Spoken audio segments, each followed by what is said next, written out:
സുൽത്താൻ ബത്തേരിയുടെ പേര് ഗണപതി വട്ടം ആക്കണമെന്ന ആവശ്യത്തിൽ ഉറച്ചു തന്നെയാണ് വയനാട്ടിലെ BJP സ്ഥാനാർത്ഥി കെ സുരേന്ദ്രൻ.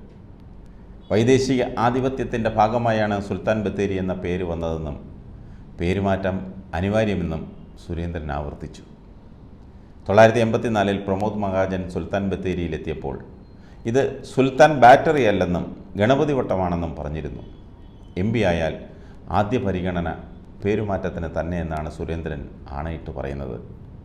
താൻ ജയിച്ചാൽ സുൽത്താൻ ബത്തേരിയുടെ പേര് മാറ്റി ഗണപതി വട്ടം എന്നാക്കുമെന്ന് ഒരു ദേശീയ ചാനലിന് നൽകിയ അഭിമുഖത്തിലായിരുന്നു സുരേന്ദ്രൻ പറഞ്ഞത്.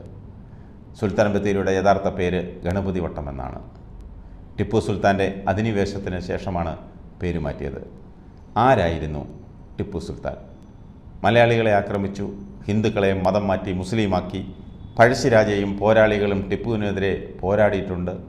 ഇതൊക്കെയാണ് സുരേന്ദ്രൻ്റെ വാദം. ഗണപതി വട്ടം എന്ന സ്ഥലത്തിൻ്റെ പ്രാധാന്യവും പ്രസക്തിയെപ്പറ്റിയും പല രേഖകളിലും സൂചിപ്പിക്കപ്പെടുന്നുണ്ട്.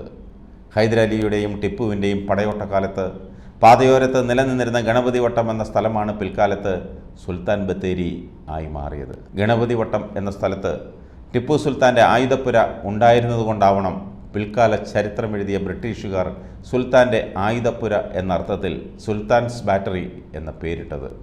പ്രാചീന കാലത്ത് ഗണപതി വട്ടം എന്ന പേരിൽ അറിയപ്പെട്ടിരുന്ന സ്ഥലമാണ് സുൽത്താൻ ബത്തേരി എന്നാണ് പഴമക്കാരും പറയുന്നതത്രേ. നൂറ്റാണ്ടുകളുടെ പഴക്കമുള്ള ഗണപതി ക്ഷേത്രം തന്നെയാണ് ഈ പ്രദേശത്തെ ഗണപതി വട്ടമാക്കി മാറ്റിയതെന്ന് സുരേന്ദ്രൻ വിശ്വസിക്കുന്നു, അങ്ങനെ വാദിക്കുന്നു.